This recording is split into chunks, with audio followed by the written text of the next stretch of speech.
Hello everyone, on behalf of the Mindalia TV team, welcome to Mindalia live streaming where thousands of people around the world gather daily to see the lectures and interviews organized by Mindalia TV. Today we are being joined by our dear Sunny Chase.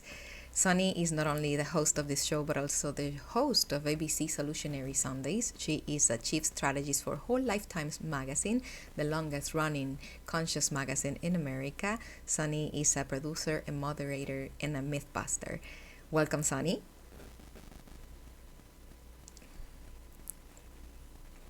Hey, how are you doing? Doing great and very happy to have you. Thank you. And I'm so excited. Normally we have our little chat and drink our tea and all of that and chat about many things in the world. But because we have the amazing and incredible Lynne McTaggart with us here from London, I want to just kind of get right to it. So can we bring her on? Yes, we Let's can. do it. We can bring her on. Welcome, Lynn. Thank you. It's great to Hello, be here Lynn. with you guys. Thank Thank you. you. Well, I wanted to just let our people know for the very few who don't know who Lynn is, that she is, in some ways, a lot of people know a lot about Lynn, but one of the things that I think is the most important is that, yes, she's written many, many books. Yes, she's written The Field, The Power of Intention, The Intention Experiment, but also, I feel that she is one of the sort of beginners of a movement of and filler outers of the whole feeling of intention, the whole feeling of manifestation, the whole process of sort of what started with The Secret as a concept, as a movie that sort of cracked through a lot of knowing and bringing another knowing forward, and being able to ground it in science, ground it in reality, in whatever reality means at the moment, and grounding it in a way that makes it so much more, giving it legs, giving it so much more weight, so that people more and more can use it, not just in the sort of sacred world or the spiritual world or the new thought world, but just let it ripple out so much more. And so that is one of the things I'm so grateful to you, Lynn, that you have offered this whole world. So welcome to Mindalia. Thank you. Thank you so much. Well, so what I would love to chat with you about, I gave away all my books. I realized I see that they're in your background. So guys, you can see The Power of Eight in the background of Lynn, and I have a lot of notes here because I realized I lent all my books out. But I listened to so many of your interviews with different people, Anita Marjani and Dr. Sue Morter, and our one of the founders, not founders, but one of the hosts on this show, Angel Rebo, was part of your Intention of Eight workshop for a year, Mhm. and or the Power of Eight workshop, yeah, and just all of the incredible benefits that came from that. And so, I guess I'd really like to start this out with, at this time in our makeup, in our life, in our world, we're moving into the holiday time. We're moving into a sacred time. And we also have so many things going on in the world that are really, really painful. I was just listening to something going on in France just this morning, and it's, we have the impeachment here in America and so much disconnection. And so I was wondering if we could just sort of start with that and just have you bring some love into that. Sure. I mean, that's one of the things that I do. I started back in 2007 wanting to test the power of intention because, my background is as a hard-nosed investigative reporter. That's what I started doing in my adult life. And I've brought that kind of skepticism and desire for proof into, the new age world in a sense, and the personal development world. So when I started seeing a lot of things about the power of intention, even after I'd finished writing The Field, and I saw that there were a lot of, scientists studying thoughts and recognizing that thoughts are not only things, but things that affect other things. I wanted to test this. And I thought, right, okay, well, the field is in 30 languages now, and I know a lot of the scientists in consciousness research, and if I just put them together, I'll have the biggest laboratory in the world. So I invited my readers periodically to come onto my website or YouTube channel or some sort of web TV channel and send an intention to some well-controlled target that would have been set up by one or more scientists in this field. And, we used very credible, prestigious scientists from the University of Arizona, California, University of California, Penn State, lots of places like that. And we tried to do everything in successive intentions, from trying to make seeds grow faster, to purifying water with our thoughts, to lowering violence in war-torn areas, to trying to heal somebody of post-traumatic stress disorder. And of those 33 experiments we've done to date, 29 have shown measurable, positive, mostly significant effect. So that's been exciting for me, but it isn't the point of my story. Really, to answer your question, the most amazing thing that happened with our intention experiments was the effect on participants. I survey participants, and once I started doing peace intention experiments, and we've done 7 of them to date, everything from trying to lower violence in Afghanistan to St. Louis, the most violent place in America officially, to Jerusalem, lots of things. And every single one has shown a lowering of violence. But more interestingly, the participants, when I surveyed them each time, they experienced a lowering of violence and an uptick in peace in their own lives. They wrote things like, I made up with my estranged parent.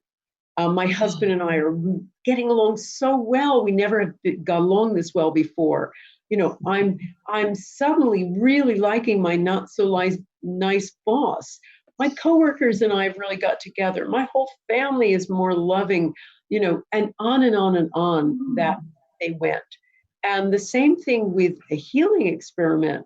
When people sent intention out for healing someone else, it was rebounded in some way. Their lives began to heal, specifically their physical ailments. Thousands of people writing and saying, their bad knee is suddenly much better and they're walking normally, or their cataracts are 80% better, or, all that kind of stuff over and over and over again. So one of the things that gave me an idea was a year or so ago, there was a lot of violence in Jerusalem. So this time I used a platform to do this experiment that was a 2-way communication system, where I was speaking in an auditorium with a system that enabled me to put cameras in lots of different places around the world. So we had cameras in 8 different Arab countries in conference rooms. And the 9th camera was in an auditorium filled with Israeli Jews. So I asked all of these people, plus my audience around the world who were watching this live on my YouTube channel, to send intention to lower violence in Jerusalem, which was experiencing a lot of violence in the old city. So yes, it looks like we lowered violence. That was interesting, but not as interesting as what started to happen between the Arabs and the Jews. They started saying things like this, because they could talk to me, they could talk back to me, or they could talk to each other. And they were saying things like this, your God is my God. I love you, sister. Everybody was crying. Everybody was sending love to each other. It was a complete transformation. And you have to understand that these are people who have grown up to hate each other, to think they have horns growing out of their heads. So it was a demonstration to me of the power of essentially, group intention, call it group prayer, whatever, where people coming together, that heals this kind of polarization, these terrible wounds. So that's something I'm exploring. Once that happened, and it's happened twice, the other time we did it was for the 10th anniversary of 9/11. We had Arabs and Americans sending intention for peace in Afghanistan. And they again started Facebooking each other, sending love to each other, and forgiving each other for 9/11. So this to me is a really important technique and piece to creating this kind of connection and unification that we need in so many parts of the world. And it's something I'm looking into, doing a big experiment that will involve Republicans and Democrats, because, you know, we in America really need that. As a matter of fact, I didn't mean to step on your words, but I'm so excited to hear you say that, because yesterday I listened to a show that you did with Dr. Sue Morter, and you talked about that. And she sort of very much laughed, and I wanted to say, well, I've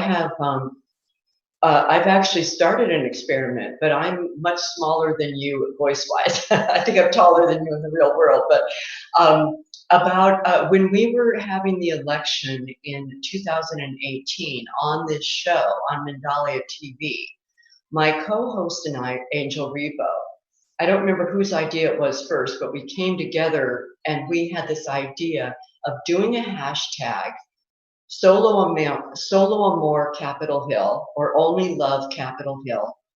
We sent it out a month before. It turned out that the day that all the new cabinet members were coming in and the Congress were being sworn in, like I can start crying right now, was on January 6th. It happened to be the day of our show. It happened to be from 9 to 12 in the morning, which was when we were doing our show. And It happened to be so powerful. And so we sent this out. We did a prayer on our show. We had, silence. We did all of this. And then I went to, and it was, it wasn't like millions did our hashtag, because not that many people knew about us. I'm not sure how many people, participated, but we had it on Facebook and here and there. Well, I watched, I had an ability, because I have family members in politics, so I had an ability to watch a camera that was in there that wasn't necessarily on the news. The people were dancing, the people were singing when they were being signed or sworn in. They were having a party. They were saying it was like dancing in the streets, like the Martha Reeves and the Mandela song. It was like they'd never seen anything like it. And also, Lynn, and I got a picture of this, I will send it to you. There was a picture that was taken of all the different books that were used for the Bible, the swearing in, because there's the Bible, but then there was the Quran.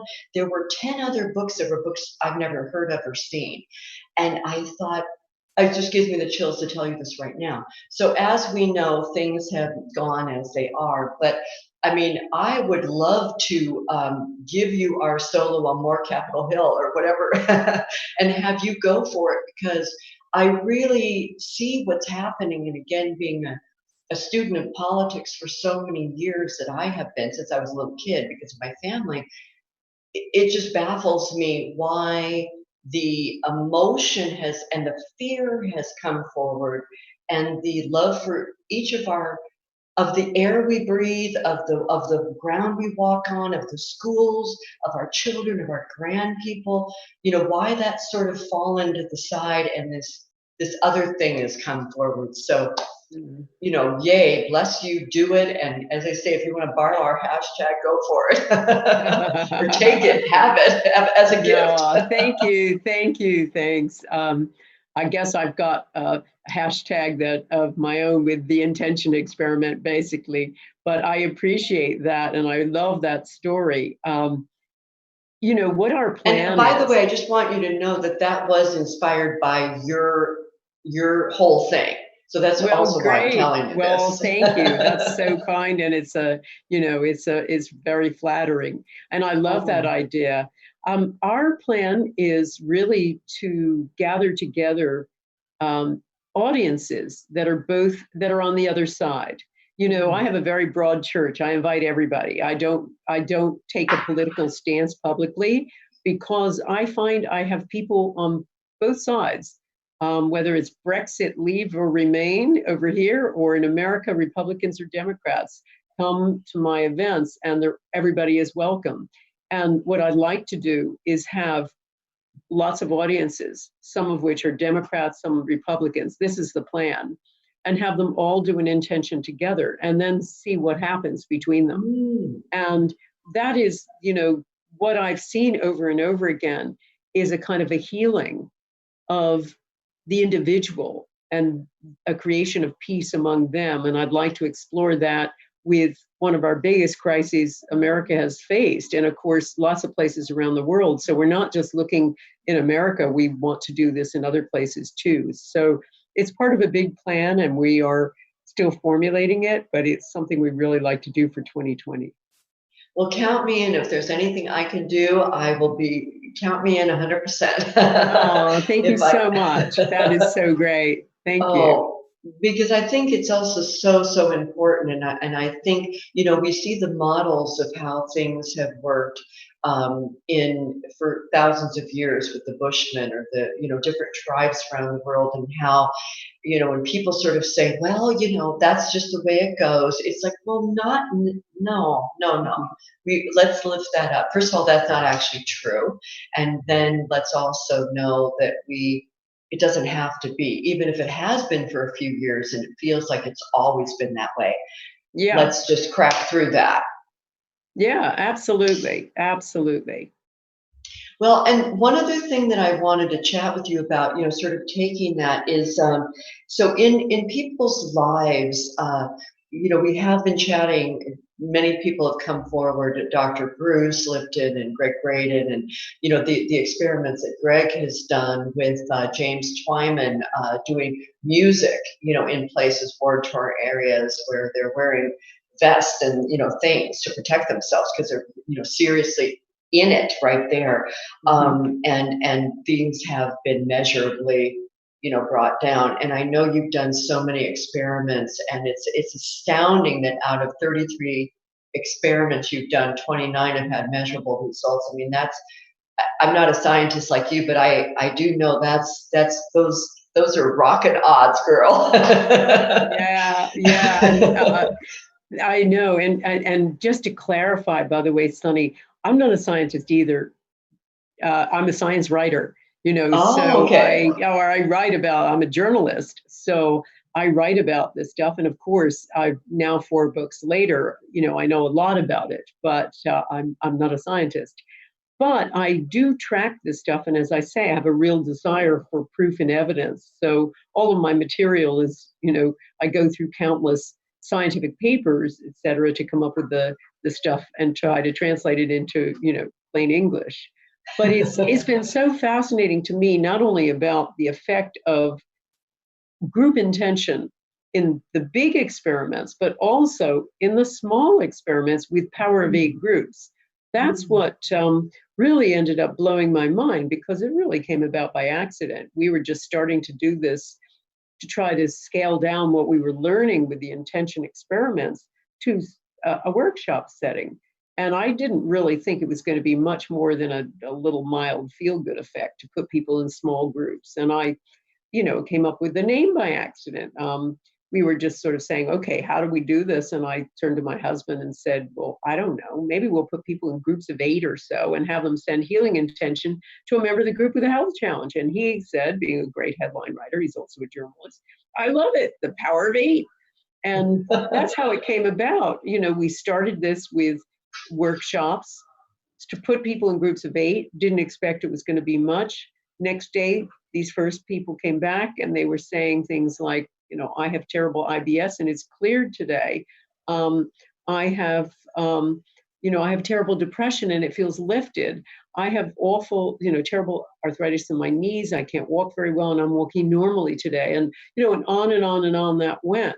So I was very shocked by this. I was completely shocked. And I really, to be honest, didn't believe it. I thought it was a placebo effect until I started seeing that it was working whether or not people knew they were being intended for, or it was working on babies, it was working on fetuses, and I was just stunned. It was working on people who didn't believe it.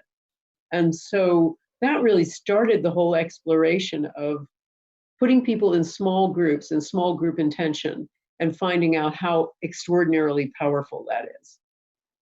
Whoa.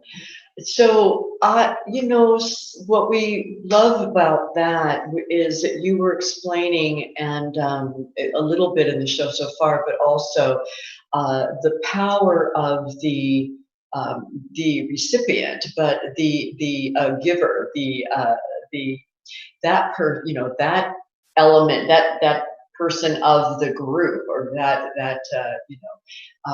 instrument. And I was thinking, of course, at this time with the holidays coming up and so much, giving and receiving going on.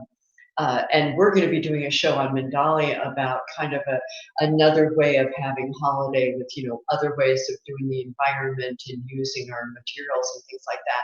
And as you were talking, I was thinking about really chatting to our people even today about giving, in such a deeper way, because I mean, I feel like with what you're saying, I mean, even when we're giving a gift of, a bottle of perfume or something like that to someone, or if we're going through our life and we're giving to people who, we can use it as such a healing opportunity, perhaps for people that we've been estranged from or we don't know very well, let's say an in-law or a new person in the family, or something that goes on. I mean, you guys have everything out there. Maybe you did that 23andMe thing and you found relatives that you never knew, or you found out some story in your family, and there's needing to be forgiveness around that, and also acceptance, and also the celebration of having, more people in your life.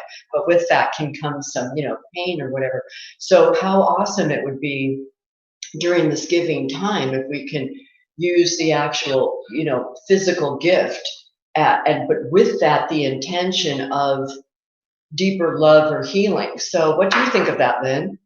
Well, as you said, Sonny, I mean, one of the most mind-blowing things about the Power of Eight groups, and now I've run them since 2008, and so I've studied thousands of these groups. One-off groups and groups where I've had them meet every week for an entire year. That's what I do with my Power of Eight Intention Masterclass, which you talked about in the very beginning of the show. Every year, I kick off in late January or February a new Power of Eight Intention Masterclass. It runs for a whole year, and I do 10 webinar sessions, 6 in the beginning, 4 more spread throughout the year as catch-up calls with new techniques. Teach people, I put people in essentially intention boot camp, but then I put them into groups and have them meet every week for a year. And while I send them advice, guidance, tips, exercises, challenges every week through that year. Now, I started this back in 2015, the whole year course, because I wanted to study why these Power of Eight groups were working so well. Because what I saw oftentimes was not just the recipient was healed, but the centers were. We had situations where, one person, they were intending for a person with arthritis. He felt better, but so did the 3 people in the group who also had arthritis. Or we found in the case of a guy called Wes, for instance, he's a wonderful example. He was a unwilling participant in the Vietnam War. He was at college studying to be a doctor, studying biochemistry, when he was drafted and there was no deferment anymore. So he had to go and witness the last horrible chaotic year of the war in the front line. So he came back, very, very depressed and negatively affected by his traumatic experience. And his life just carried on in a terrible spiral. Even the love of his life, he married his second wife, didn't last long because she got a fast-growing cancer and she died quickly and early. And he was left with terrible medical bills aside from his grief. So by the time I met him at 65, he was kind of getting to the point of, well, what's the use? So he was part of a group, a one-off group, where the woman they were intending for had stage 4 cancer. After his intention, he went back, went to sleep, and woke up, and it was like he had walked into Oz, the Wizard of Oz. Everything was, the grass was greener, the flowers smelled more sweet. He was just shocked at his heightened senses. But then the next night, he went to sleep and he had this lucid dream where he was meeting his 19-year-old self, who essentially said to him through some transmission of information, don't worry, there's still time. And it's like he woke up from a nightmare. Wes suddenly totally changed his life. He suddenly was no longer depressed. He found things easy to do. He was suddenly going on 90-minute power walks. This was somebody who could hardly get up in the morning. Super friendly to everyone, very engaged, both with his New Thought Church, but also doing his own Power of Eight groups with them and studying new things. His life was transformed with one Power of Eight group.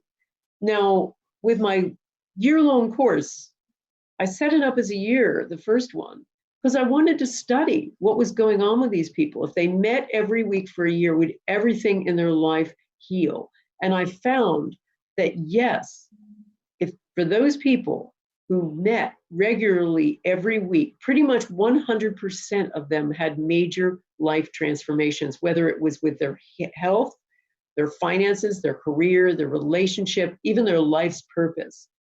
And some of them weren't doing well at all, until I finally got irritated with them after a while. Like one woman, Andy, recently going through a divorce, small children, needed new work, needed a new career, sold her gift store, needed a new job, very good at marketing, very good at coaching, but she couldn't find anything. She was at a dead end with the job. So finally, I just said, after our group kept intending for her, I just said, Andy, just get off of yourself. Start intending for someone else. So she did. She intended for this young, as did the whole group, a young boy who had tried to commit suicide, 15-year-old who'd broken up with his first serious girlfriend. And so he, in a fit of adolescent angst, he jumped off a 40-foot structure onto hard ground. Whoa. So poor Luke broke every bone in his body, nerve damage, brain damage, etc. Doctors didn't think he was going to live. So I had the whole master class send successive healing intentions to Luke on 3 separate Sundays. Now, Luke got better in record time. I've seen a picture of him recently. He's now 18. He's healed just about everything. Healthy 18-year-old. But the more interesting thing is what happened to Andy. The moment she got off of herself and started intending to Luke, out of the blue, she gets a call offering her her dream job. Now, this happened over and over and over again. And I started cataloging the kinds of amazing transformations people have when they get off of themselves and they are part of a group that is doing something altruistic. Miracles happen. Oh my God, that is so incredible. And so guys, so that's about the giving, so that's it. So that just take all that with you, and with every gift you give, just take all that yumminess and put it into the wrapping and send it. Give it. You bet. You bet. I mean, and that's the interesting thing, Sunny, is the evidence on altruism. I went to, because I was trying to study this. I didn't believe it. I was having a real hard time with this Power of Eight stuff. And so I was studying. The journalist in me, the skeptic in me, was looking at it from every angle. And the one thing I found that was really amazing was the science of altruism. I mean, altruism is like a bulletproof vest. It is people who do things for other people, give things to other people, are healthier, happier, live longer lives. It's just quite amazing, no matter what it is. If they have a particular illness, if they help other people with that illness, they themselves get better. They're healed quicker. It's really quite incredible. It's so, so powerful and so phenomenal that we have this as a science and not just just an idea that floats around and a feel-good idea. One thing that you were talking about that I found so fascinating was 2 things I want to make sure we chat about before our time is through. One is spontaneous healings, and then the other is this idea of actually, we were mentioning it in the dream of the young man who was in the war. recreating our past. There was a study that you did where in an Israeli study, this blew my mind.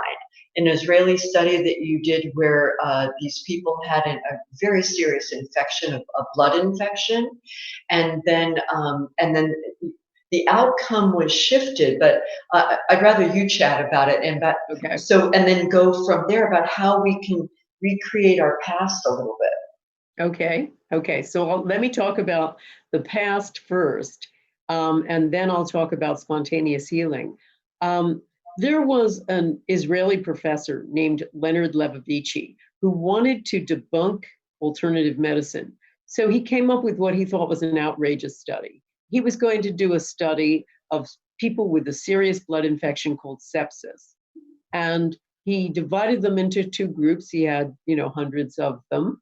And he put one group into a group where they just got regular, traditional treatment, like with drugs, et cetera. The other group had all of the traditional treatment, but also prayer. And he assumed that it would be, it would demonstrate, nothing. And so that would show that you couldn't use the scientific method to study alternative medicine. But when he looked at the results, he was dismayed to find that the people who had had prayer were healthier in every regard. They'd got out of the hospital sooner. They had fewer side effects. They were just better outcomes, better in terms of living after this serious issue. But here was the real kicker to the study. The prayer had been carried out in the year 2000. The patients had been in the hospital in the years 1992 to 1994, 6 to 8 years earlier. What he had done was he had taken hospital records of people who'd already left, randomized them, put half in a group that's had prayers sent to them. Remember, there were hundreds of them. This was impeccably done. Nevertheless, the people who got the prayer, even though it was retroactive, had come out of the hospital with more, they were better in every regard. So he published this in the Lancet, figuring this was more proof positive that you can't use science to study alternative medicine. But that's not how it was interpreted. It was universally interpreted to say that we can go back and change the past. Now, I have done lots of work in this area. I do some workshops on healing your past, and I work with my husband, Brian Hubbard, who has written a book called The Untrue Story of You, and it is about how he healed his depression by understanding that we essentially are time, and that we don't necessarily have a congealed self. We have an agglutination of past experience that creates ourself, essentially. And so we work together we have a lot of exercises that do this, and it's been very successful. And one of the interesting things I do really relates to, and I do some of this on my Power of 8 Intention Masterclass too. Some of the things to get rid of blocks, why people aren't manifesting, why they aren't intending. They have to deal with what past is breaking through and preventing this. But this all has to do with our understanding of time. We think of time as a forward-going arrow from cradle to grave. And we think that time, is like that. But the new science shows that time is much more like one big smeared out now. It's not a forward-going arrow. That we kind of impose time on it. Human beings impose time on a timeless and spaceless reality. And we see this with so many studies that show a violation of causation of time. One of the most interesting was a study done by Dean Radin, the chief scientist at the Institute of Noetic Sciences, who did this computerized study that required 2 steps to make choices. And he found, interestingly, that the speed at which you did the second step of it determined how quickly you would do the first step. I'll say that again. The speed at which you did the second step determined how quickly you would do the first step. So what he concluded is we're not necessarily changing the past. what we are doing is the future is affecting the present as it unfolds. So that sounds so weird. That sounds so weird. But as I say, I play around a lot with what I call retro intention and time travel, intentional time travel. And we don't change what happened, we change a current situation in response to it. So we play around a lot with that, and it really does, it is very powerful. Whew. Well, I was so grateful to hear this because I've played around with it a little bit in my life, sort of understanding again that time is like a sphere, and I mean, of course, we've been hearing about "be here now" and all that ever since Ram Dass, and this has been an expression that we say. We wear T-shirts, we have bumper stickers, but how do we really wrap our heads around it, literally, or wrap our arms around it and embrace it? And so I appreciate, again, cracking this up and just being able to have some space in it, because it does feel so dense, and it's like, okay, sounds great, but how do I play? Like, how do I get in there and play around with my past? Yeah, it's too complex for me to go into on a a show like this.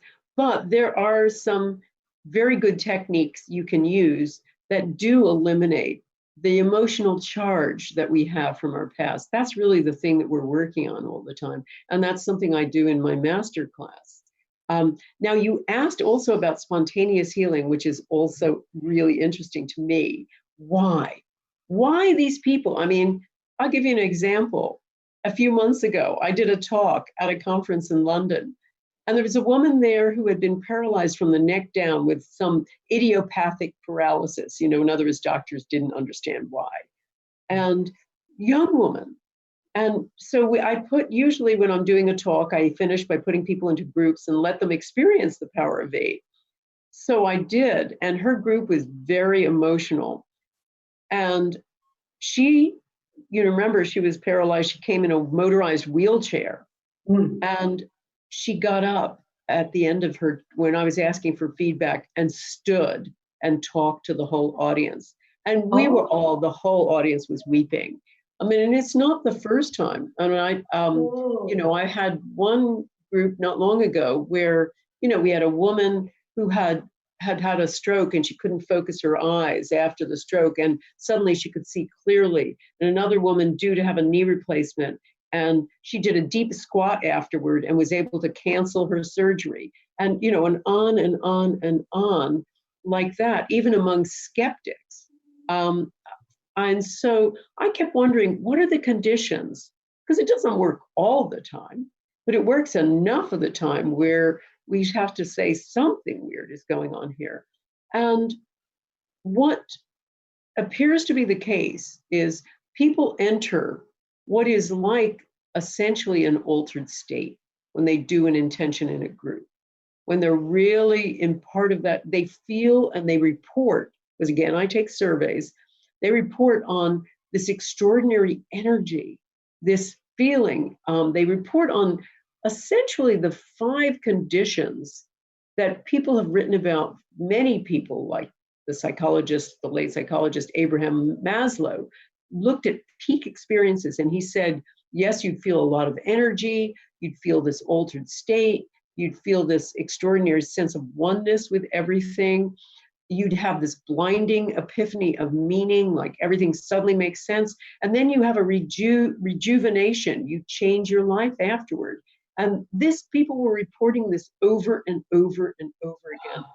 So when I talked to, for instance, Maya, the woman who stood up out of her wheelchair, I asked her afterward, well, what did it feel like? And she said, I felt lifted out of my chair, like I was levitating. I felt like the wheels were falling off. She was talking about, she felt this extraordinary energy and heat. She was talking about an altered state. And that's what people report over and over again, which is why in my intention master class, I put people into groups and I have them meet week by week by week, because the closer they are with that group, the more they are able to enter this sense of oneness. And, we even did brainwave studies. with neuroscientists at Life University, the largest chiropractic school in the world, to see what goes on in Power of Eight groups. And we found that very soon after being in this group, and we just use student volunteers, the parts of the brain that are involved in separateness, for instance, the parietal lobes, they sit right here. They help us navigate what's me and what's not me. They were turned way down. And so were the parts of the brain of the cognitive part of the right frontal lobes that are involved in worry, doubt, negativity, also dialed way down. So these were people in a state of ecstatic oneness, exactly the brainwave signatures that are like ones that have been studied by University of Pennsylvania with Sufi masters during chanting or Buddhist monks during ecstatic prayer. So this Power of Eight group essentially is a fast track to the miraculous. And particularly since the people who were involved in these groups, our student volunteers, were complete novices. Most of them hadn't even meditated before. Nevertheless, they were transported to that healing state in an instant. So how much more do you have this when you are meeting every week for a year? Well, first of all, Lynn, thank you so much, because I did so much research for this interview, and you've hit every point, and you've done all the work for me. I'm so glad. Well, and also, I've heard about this Power of Eight intention, and honestly, there are many, many people, and I'll say this to you guys out there. There's so many people doing all kinds of workshops and things online, and I get really overwhelmed, to be honest with you, Lynn. So many things come at me that I just find myself delete. It's just too much.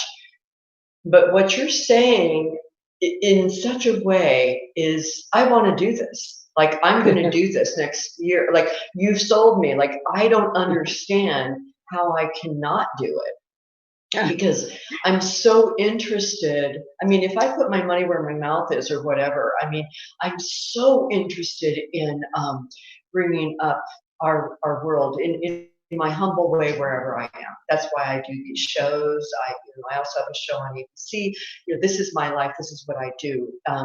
I mean, I was a mom. I was a clothes designer. I did a bunch of things, and something changed that came forward about 12 years ago to put me into a completely different place.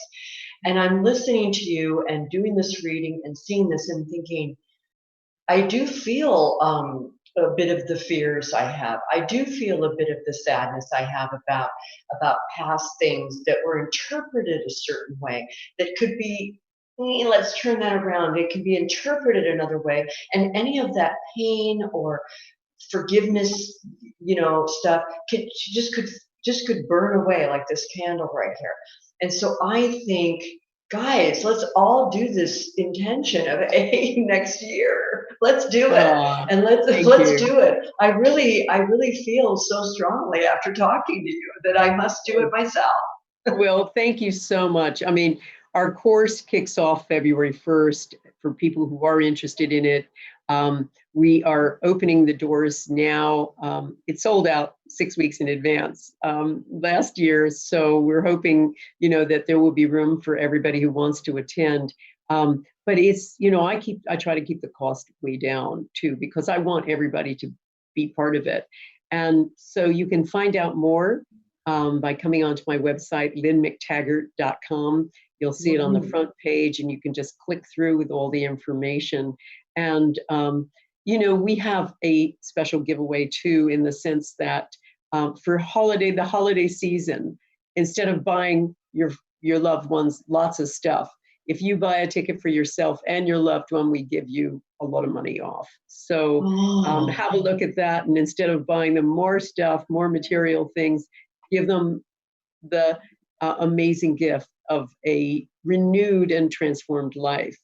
And so have a look at that, and you'll find out, what we've found, which is we've got groups that have been meeting for years now, since they've been part of the Intention Masterclass. And there is something about a small group, you just don't need, I've come to the conclusion, Sunny, you don't need sweat lodges, you don't need to prostrate on your knees. You don't need years of discipline practice. What you need is a group and a common intention.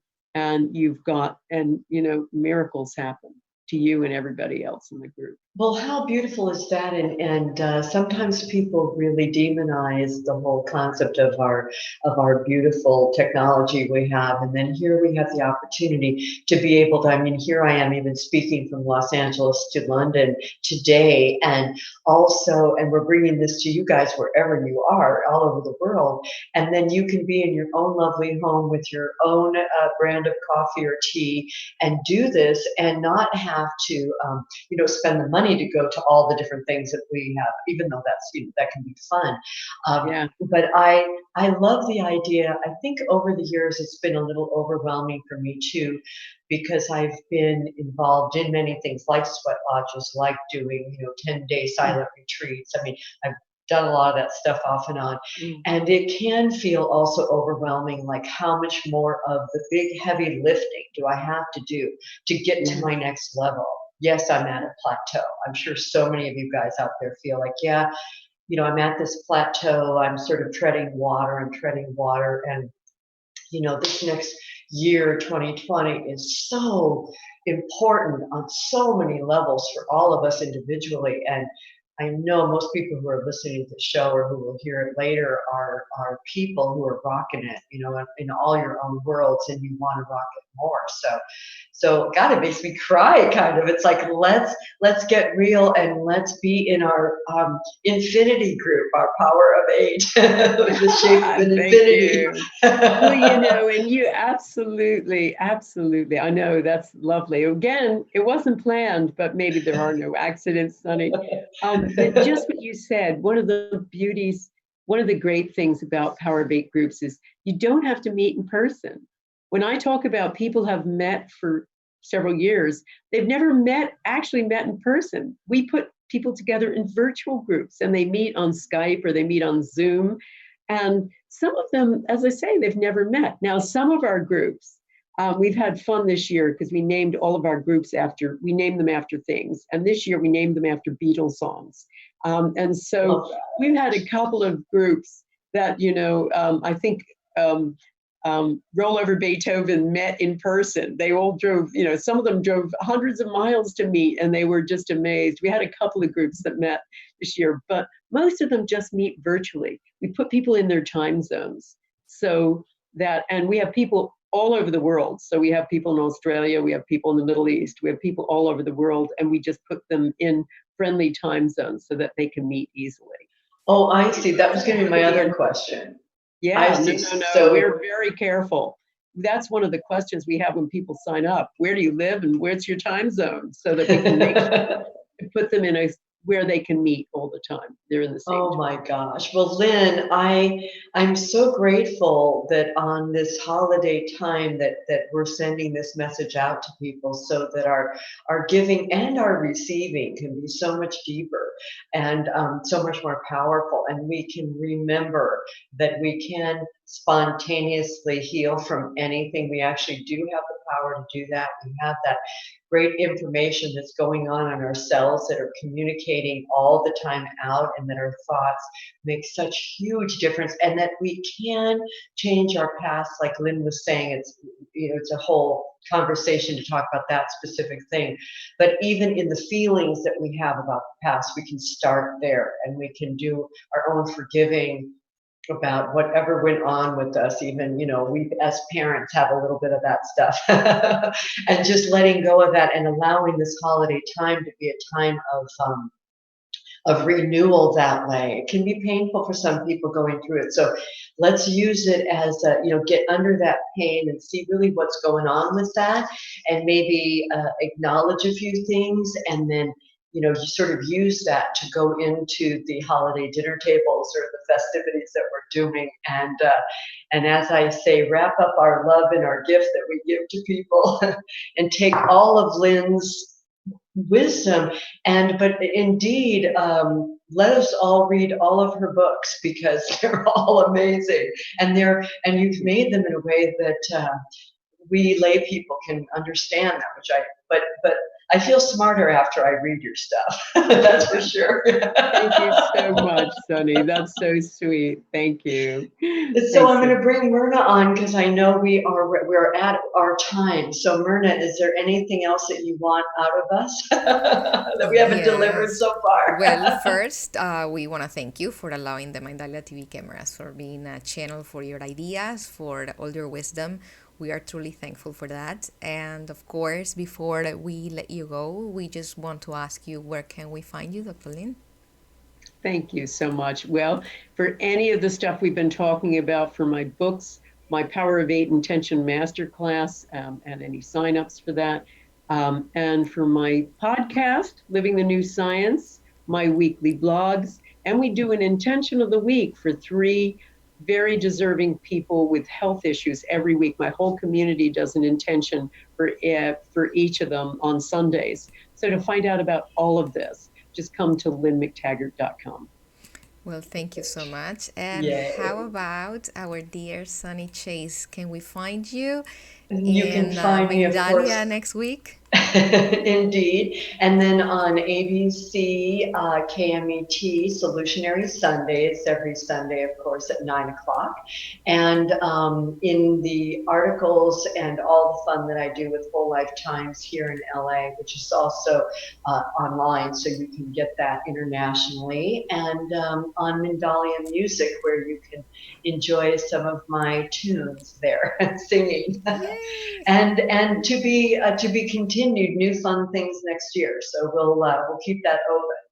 New intention for next year.